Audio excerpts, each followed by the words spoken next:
जिस पर गुरु की कृपा होती है उस पे भगवान शिव की कृपा हो जाती है, और जिस पर शिव की कृपा होती है उस पे राम जी की कृपा हो जाती है।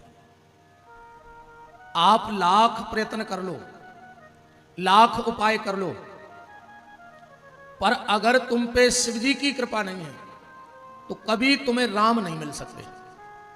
तुम जो जानते हो वो सब कर लो, पर अगर शिव कृपा नहीं करेंगे तो तुम्हें जीवन में राम कृष्ण नहीं मिल सकते, क्योंकि ये मेरे नहीं राम जी के स्वयं के शब्द हैं। मेरे नहीं राम जी के स्वयं के शब्द हैं ये, कि जा पर कृपान कर त्रिपुरारी, सो नर पावन भगति हमारी।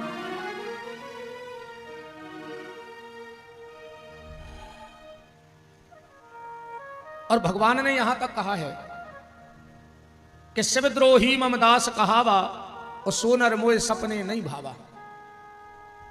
भगवान राम कहते हैं अगर कोई स्वप्न में भी शिव जी का द्रोह कर देता है तो स्वप्न में भी हमें वो अच्छा नहीं लगता है। तो भगवान राम से पूछा कि तुम्हारा सबसे प्रेमी कौन है? तो भगवान राम कहते हैं बिन छल विश्वनाथ पग नेहू, राम भगत कर लक्षण एहू। जिनका भगवान शिव के चरणों में प्रेम है वो मुझे सबसे प्रिय है। तो बिना गुरु की कृपा के तुम्हें शिव नहीं मिलेंगे, और बिना शिव जी की कृपा के राम नहीं मिलेंगे।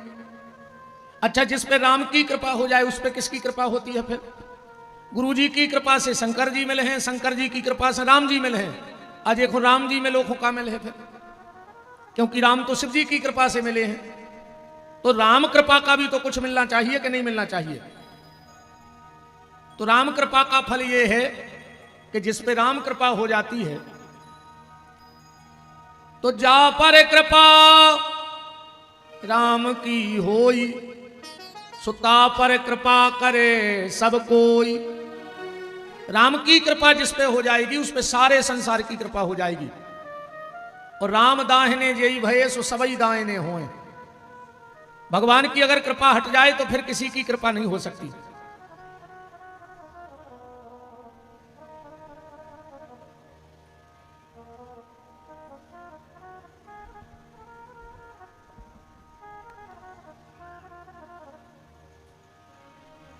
राम को अब मेन बात जाए आउट कि गुरु जी की कृपा कैसे हुई है, गुरु कृपा कैसे होगी? गुरु जी को अच्छे महंगे कपड़ा ले आन दो कृपा हो जाए, नहीं हुई है। गुरु जी के खूब हाथ पांव दबाओ कृपा हो जाए, नहीं हुई है। गुरु जी के खूब आगे पीछे फिरो कृपा हो जाए, नहीं हुई है। गुरु जी को खूब अच्छे पकवान खिला दो कृपा हो जाएगी, नहीं होगी। तो विशेष बात यह समझना है कि गुरु कृपा होगी कैसे। बढ़ा दे यार भज्जतना, इनको बढ़ा दे यार मालक।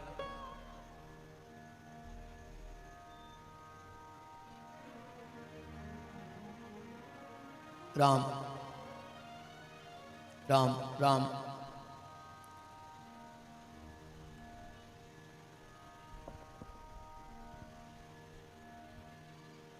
श्री राधे श्री राधे राधे राधे। खींच दे यार बच्चे तना बढ़ावा रहा आवाज जिद काय को धरेंगी तमाशे से साउंड धरे तुम 3600 बाज नहीं रहो। ये 2 बक्सा के लिए इतने काफी होते कि छाती पटा थे, तुम 4 धरे तो सुनेंगी। सुन रहा है, सुना पड़ रहा है।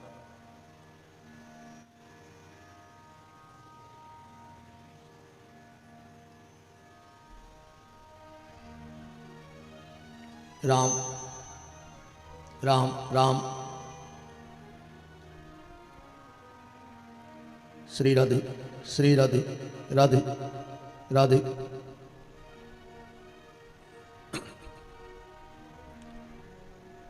गुरु की कृपा होगी कैसे?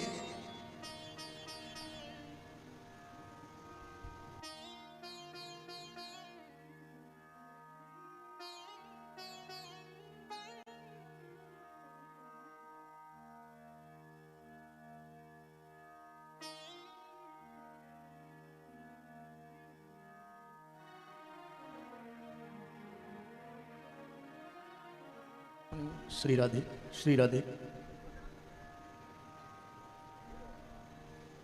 श्री राधे, श्री राधे,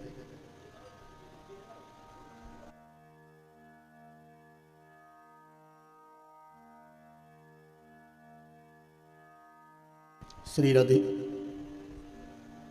श्री राधे, राधे, जय श्री राधे, राम राम।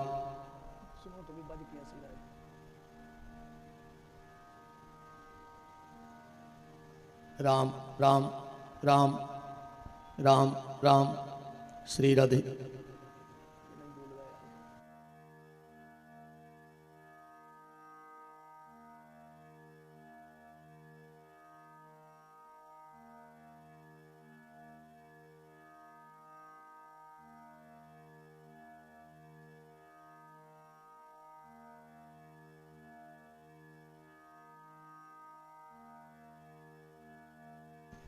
वृंदावन बिहारी लाल की जय हो। हरे राम, राम कहो। बात यह समझनी है कि गुरु कृपा कैसे होगी। अब बहुत गहराई से इस बात को समझना, जितने भी श्रोता बैठे हो। हमारे गुरु के शरीर में एक शिव पिंडी होती है, और जब तक तुम गुरु जी के शरीर की शिव पिंडी का स्पर्श नहीं करोगे, अगर गुरु चाह भी लेवे कि तुम पे कृपा कर दें, तो गुरु भी चाहकर अपनी कृपा तुम्हारे ऊपर नहीं बरसा सकता है। और अगर धोखे से भी तुमने गुरु जी की शिव पिंडी का स्पर्श कर लिया और गुरु जी ना भी चाहें, गुरु जी ना भी चाहें, तो भी उनकी पूरी कृपा तुम्हारे ऊपर हो जाएगी। अब इसका एक उदाहरण देखो आप। द्रोणाचार्य का सबसे प्रिय शिष्य कौन है? अर्जुन। पर अर्जुन ने कभी अपने गुरु के शरीर की शिव पिंडी का स्पर्श नहीं किया। और एकलव्य द्रोणाचार्य के पास शिष्य बनने आया, पर द्रोणाचार्य ने मंत्र नहीं दिया, शिष्य नहीं बनाया, पर एकलव्य ने अपने गुरु द्रोणाचार्य के शरीर की शिव पिंडी को छू लिया। तो द्रोणाचार्य चाहते थे कि मेरी पूरी कृपा किस पे हो? अर्जुन पे। पर पूरी कृपा हो गई एकलव्य पे। भौंकते हुए कुत्ते के मुंह में बाण भर दिए और जरा सा भी खून नहीं आया मुंह में से। आप जब भी अपने गुरु को प्रणाम करो तो उनके शरीर में जो शिव पिंडी है उसका स्पर्श जरूर करना। गुरु जी के शरीर में जो शिव पिंडी है उसका स्पर्श जरूर करना। अब शिव पिंडी कहां से है? और एक बात और ध्यान से सुन लो, हम सनातन धर्मी हैं, हमें इन चीजों का ज्ञान होना चाहिए। कल को अगर कोई आपसे ये पूछ ले कि सनातन धर्म के वो कौन से 5 देवता हैं जिनकी पूजा हर सनातन धर्मी को करनी चाहिए, और अगर इन 5 में से भी एक की भी पूजा तुम अपने घर में नहीं करोगे तो तुम्हें किसी की पूजा का फल नहीं मिलेगा। इन 5 की पूजा तुम्हें करनी ही पड़ेगी हर गृहस्थी को, और एक की भी पूजा कम हो गई तो तुम्हें किसी भी देवी देवता के पूजा का कोई फल नहीं है। वो 5 देवता कौन से हैं? ध्यान से सुनना और कोशिश करना कि इन 5 देवताओं की पूजा हर घर में होनी चाहिए। वो 5 देवता कौन हैं? पंचदेव वो कहलाते हैं, और विद्वानों के लिए बता दें, नित्य कर्म पूजा प्रकाश में इन 5 देवताओं का उल्लेख है। और तो शास्त्रों में है ही, पर लगभग ये पुस्तक जितने भी हमारे आचार्य पुरोहिताई कर्म करते हैं, पंडिताई करते हैं, लगभग सबके पास ये पुस्तक मिलेगी जिसका नाम है नित्य कर्म पूजा प्रकाश। और अगर हो सके ज्यादा महंगी नहीं आती है, 100 रुपया की आती है। हम तो कहते हर सनातन धर्मी के घर में एक पुस्तक जरूर बहुचर्य नित्य कर्म पूजा प्रकाश। कहीं अगर जाओ और मिल जाए तो ले आना, तुम्हें फिर भटकने की आवश्यकता नहीं है। उसमें सारे वेद पुराणों का निचोड़ लिखा है, संस्कृत में भी लिखा है और नीचे हिंदी में भी लिखा है कि हमें कैसे रहना चाहिए, क्या करना चाहिए, क्या नहीं करना चाहिए। ये सारे विधान उस पुस्तक में हैं। तो नित्य कर्म पूजा प्रकाश में पंचदेव पूजन पद्धति आई है। पंचदेव कौन कहलाते हैं? जिनकी पिंडी में भी पूजा हो जाए और जिनकी स्वरूप में भी पूजा हो जाए। जिनकी पिंडी भी पूजत होए और जिनको स्वरूप भी पूजत होए। 5 हम गिनवा रहे, जिनकी पिंडी भी पूजत है और जिनको स्वरूप भी पूजत है। अब छठवां कोई आपको पता हो तो बता देना हमें। जोड़ लो 5 देवता जिनकी पिंडी पूजती है और जिनका स्वरूप पूजता है। सबसे पहले हैं भगवान शिव, जिनका स्वरूप पूजता है और जिनकी पिंडी भी पूजती है कि नहीं पूजती। और भगवान शिव जैसा देवता दूसरा कोई है ही नहीं। एक बार ब्रह्मा जी ने भगवान शिव से पूछा कि भोलेनाथ, तुम्हारे दरवाजे पे कोई कुछ भी मांगने आता है और तुम पट्ट से उठा के दे देते हो, आगे पीछे की सोचता ही नहीं। शंकर जी बोले, सो तुम्हें क्या दिक्कत है भाई? लगत हमारे घर की लग रही, हम तुम्हारे घर से मंगा के तो देते नहीं कछु, तुम्हें क्या टेंशन है? ब्रह्मा जी बोले, हमें नहीं दिक्कत, दिक्कत तुम्हारी को बनत है। एक बार भस्मासुराओ, उन्हें वरदान मांगो कि हम जे के सिर पे हाथ रखें वो भस्म हो जाए, तुमने आशीर्वाद दे दो। वो तुम्हारे पीछे पड़ गओ कि हम तो हाथ धर के तुम्हारे सिर पे देखें कि नकली है कि असली। सो तुम्हारी भगत फिरे या कौगा में लोके फिरे। तो ब्रह्मा जी बोले, हम ऐसे कह रहे हैं कि लेवे देवे में सोच लेंगे। शंकर जी बोले, ब्रह्मा सही बताएं रे, अगर हम लेवे देवे में सोचन लगे तो हमसे को भोले के है ही काय को। यही से तो आदमी हमसे भोले के ने हम आगे की सोचें ने हम पीछे की सोचें, तुम्हारा काम भर बन जाए, हमारी जो हुज्जे सो हम निपटत रहे। ऐसे हैं भगवान शंकर। तो जिनका स्वरूप भी पूजता है और जिनकी पिंडी भी पूजती है। दूसरे हैं भगवान नारायण। अब आप उनको राम के रूप में, कृष्ण के रूप में, परशुराम के रूप में है तो एक। अब इनकी पिंडी कहां पूजती है? सालक राम जी की बटुलिया तो जानते होंगे, सालक राम के रूप में पूजते हैं कि नहीं पूजते? और इस कली काल में सालक राम जी का इतना प्रभाव है, इतना प्रभाव है, जिसके घर में गंडकी नदी के सालक राम रखे हुए, उनका विधिवत तिलक स्वरूप हो। सालक राम जी का तिलक जरा अलग तरीके से लगता है। उन पे काला तिल चढ़ा हो, बगल में शंख में जल भर के रखा हो और एक तरफ रखे हो गरुड़ जी और उन पे तुलसी दल पधराया हो, रख दिया हो। दुनिया को जितनो बड़ो तांत्रिक पैदा होए वो के घर पे अपनी विद्या चला ले। उस घर में तंत्र विद्या नहीं चलती जिसके घर में गंडकी नदी के सालक राम जी रखे हुए। और तुम्हारो में विश्वास नहीं हो तो हम छुट्टी दे रहे तुम्हारों को, हम पे कल लिखो जे में जितनी दम हो सो, जितनी तुम गुनियाई पड़े आई, जो जानत हो सो हम पे चला लियो। और ये मेरा घमंड नहीं, क्योंकि मेरे पास बहुत प्यारे सालक राम प्रभु पधरे हैं, बैठे हैं हमारे यहां। और ऐसा नहीं है, हमारे साथ ही चलते हैं। अभी भी जहां हम रुके हैं उस गार्डन में, वहां उनकी आसन लगी है।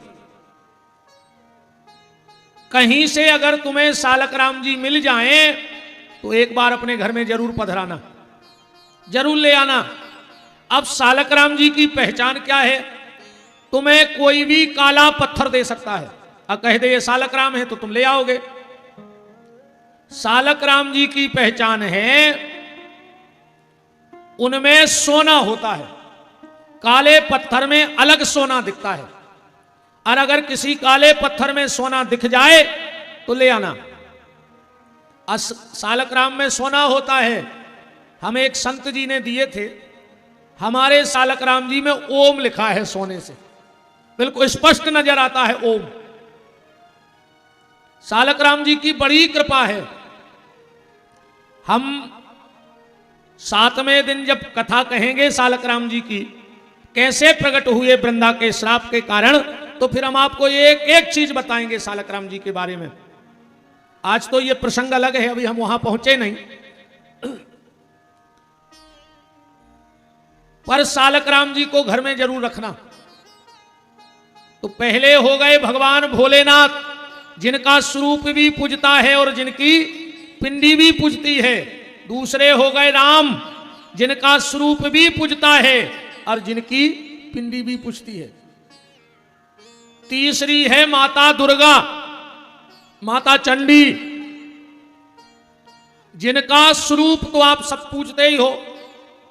नवरात्रि में माता रखी जाती हैं, सब पूजा करते हैं और गात भी खूब हो। अच्छा एक बात है, मगर एक बात बताइयो बहन जी हरो, अच्छा तुम्हारे भी गौर करियो, इनकी जितनी भक्तें मिले हैं वो में तुम्हें साबत नहीं मिल सका। पूरी भगत गाले, अगर एक आध साबत मिल जाए तो, कि माई के द्वारे ये के लंगड़ा पुकारे, अच्छे नहीं जाए। माई के द्वारे ये के अंधा पुकारे, तो आंखों बाई नहीं जाए। माई के द्वारे ये के रोगी पुकारे, तो निरोगी नहीं जाए। माई के द्वारे ये के निर्धन पुकारे, माई के द्वारे ये के कोड़ी पुकारे, माई के द्वारे ये के बांझन पुकार, अच्छे नहीं जाता। जितने दुनिया को टूटो फूटो विभाग है वो माई के द्वारे है ना। जानती हो तुम लोग क्यों गाती हो ये भगत? क्योंकि जिसका कोई नहीं होता उसकी मां होती है। रोगी को, कोड़ी को, निर्धन को कौन पूछेगा? तो बोले मां पूछ लेती है। मां मां होती है, और बिना मां के परमात्मा मिल भी नहीं सकता है। मां कौन है? बोले भक्ति रूपी मां के पास तुम जब जाओगे तो वही मां तुम्हें परमात्मा के पास पहुंचा देगी। दरबार में राधा रानी के दुख दर्द मिटाए जाते हैं, दुनिया के सताए लोग यहां सीने से लगाए जाते हैं। जिसको कोई नहीं पूछता उसे मां स्वीकार कर लेती है। और मैं ये चैलेंज कर सकता हूं कि बिना मां के परमात्मा मिल नहीं सकता है। और शास्त्रों में न जाओ, तुम तो अपने घर में देखो, तुम कुर्सी पे बैठे हो और तुम्हारे 2-3 साल को बाल बच्चों जो खचरत भर हुए, चलने पात हुए, अब पूरो मलमूत्र में सनो हुए और तुम्हारी तरफ खिसक रहो हुए। तुम कुर्सी पे पेपर पढ़ रहे और तुम्हारा बच्चा जो खसकत भर हुए और तुम्हारी तरफ सर के तुम कैसे करत हो? अरे यार क्या है यार, उठाओ देखो कैसे ले जाओ यार, बाद में करियो कोनो काम, उठाओ पे देखो। अब वो बिल्कुल तुम्हारी तरफ सर करो, पूरो छपो है और ले जाओ यार, तुम सुनत नहीं है, एक तो बाद में करियो काम, उठाओ देखो। मां आई और उस मलमूत्र में सने हुए बच्चे को उतने ही प्रेम से उठाया उसने। मां को कोई घिनाद नहीं आई, नहानी में ले गई, अच्छो नहवा दो, काजर बिंदी टिपका लगा दो और फिर छोड़ दो। अब तुम कैसे करत? आ जाओ आ जाओ, तो क्या पहले नहीं हते तुम्हारे? पहले भी वो तुम्हारा ही बेटा था, पर मलमूत्र में सना था तो तुमने उठाया नहीं। मलमूत्र में सना था तो तुमने उठाया नहीं। पर जब मां ने उठाकर मलमूत्र साफ कर दिया तो तुमने गोदी में उठा लिया। ऐसे ही इस शरीर में विकारों का मलमूत्र लगा है। जब भक्ति रूपी माता की शरण में जाओगे, वो इन विकारों को साफ करेगी, फिर परमात्मा रूपी पिता तुम्हें अपनी गोदी में उठा लेगा। इसलिए तुम्हें जाना तो पड़ेगा पहले मां के पास। इसीलिए भक्तों में एक सावत नहीं है। तो बात चल रही है पिंडी की और स्वरूप की।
हरे राम। बोलो वृंदावन बिहारी लाल की। तो माता का स्वरूप तो हमने आपको परिचय करा दिया। आओ बस सबने बोलो, ऐसे ही तो बजाते रहो। माता का ले फिर कुछ न कहा कर।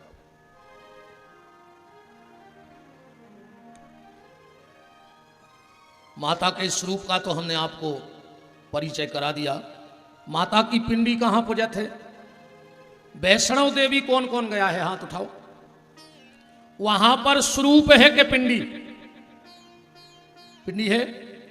ज्वाला देवी कौन कौन गया है? वहां स्वरूप है कि पिंडी? इससे सिद्ध होता है कि माता की पिंडी वहां पूजती है। अब चौथे हैं भगवान गणेश, जिनको पंचदेव कहा जाता है। हम आपको वो लिस्ट बता रहे हैं। चौथे हैं भगवान गणेश। अब आप लोगों ने गणेश जी का स्वरूप तो देखा ही होगा। अभी भादों के महीने में जगह जगह गणेश जी धरे बीजे। मनो तुम्हारों को एक ही काम है, गणेश जी धरे और एक ही चीज चाहने अपन हो तो कौन देवता के मंदिर चले जा। कई अंधन खो आंख देत, कोड़न खो काया, और बांझन खो पुत्र देत, निर्धन खो माया। अकेलो पैसा दे दे तुम तो काय। कई पान चढ़े, फूल चढ़े और चढ़े मेवा। और गणेश जी कह रहे कार्य बेईमान, 10 दिन हो गए पान को ढठुआ नहीं ले आओ चढ़ावे। अकेले चिल्लिया रहे हो के पान चढ़े फूल चढ़े। अकेले चिल्लिया से चढ़ गए पान। बोलो अब को बहुत तेज भूख लगी होए अब तुम वो रोटी पे प्रवचन देने लगो तो को पेट भर जाए।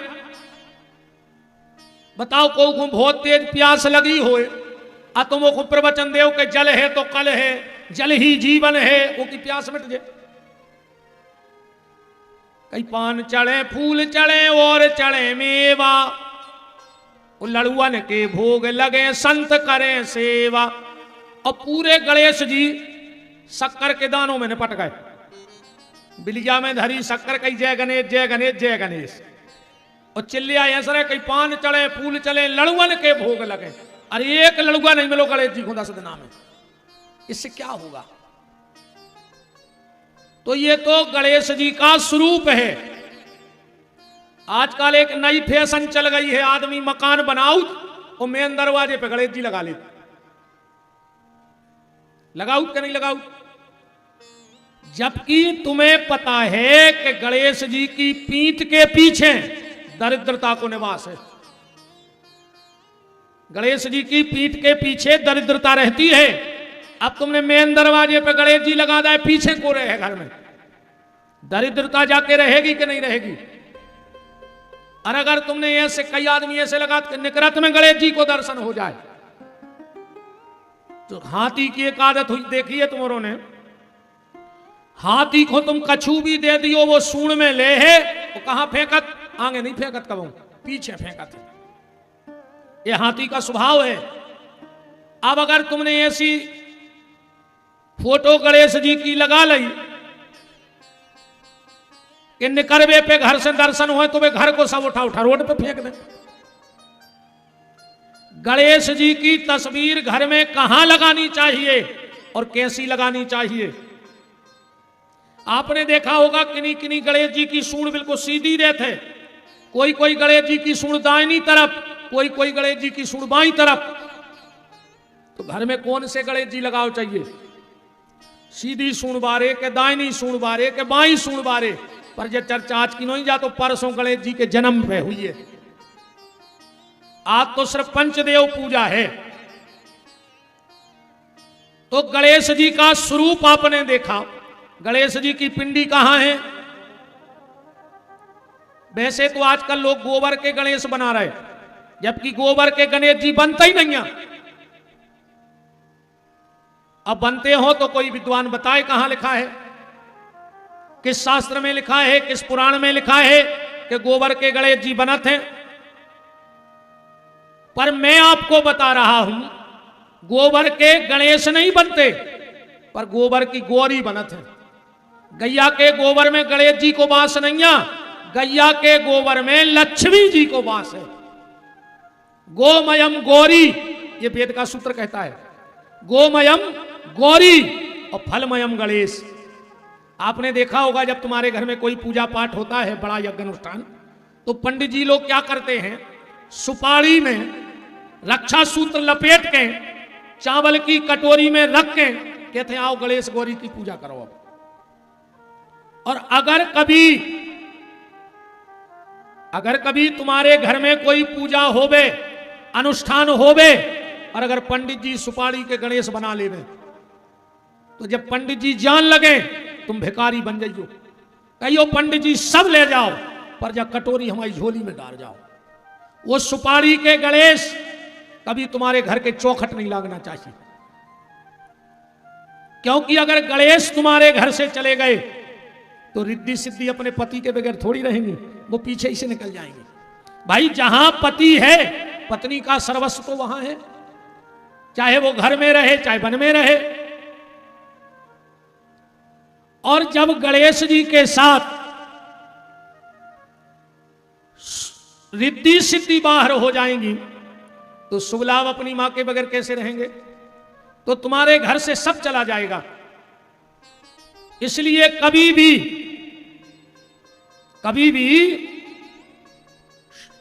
गणेश जी मत देना। और एक बात और सुन लो, 3 चीजें कबहू दान न करी को हो, अघेरी फिर रही हो सो मार जज्जू। ठीक, जिंदगी में कभी किसी को गणेश जी दान में मत देना। यहां तक कि अपनी बिटिया के विवाह में भी माता पिता को गणेश जी दान न करो जज्जी। अब जब सगी बिटिया के लाने गणेश जी ने दाव चाहिए तो फिर और कोई की तो छोड़ा ही दो। आजकल आदमी टीका में गणेश जी बंटवाने लगे। शादी में कई लोग तिलक में गणेश जी की फोटो देते हैं, प्रतिमा देते हैं। कभी भी गणेश जी का प्रतिमा चित्र किसी को दान में नहीं देना चाहिए। आंवले का पेड़ कबहू को दान में न दियो। आंवले का फल दान करने का विधान है, पर आंवले का वृक्ष दान नहीं करना चाहिए।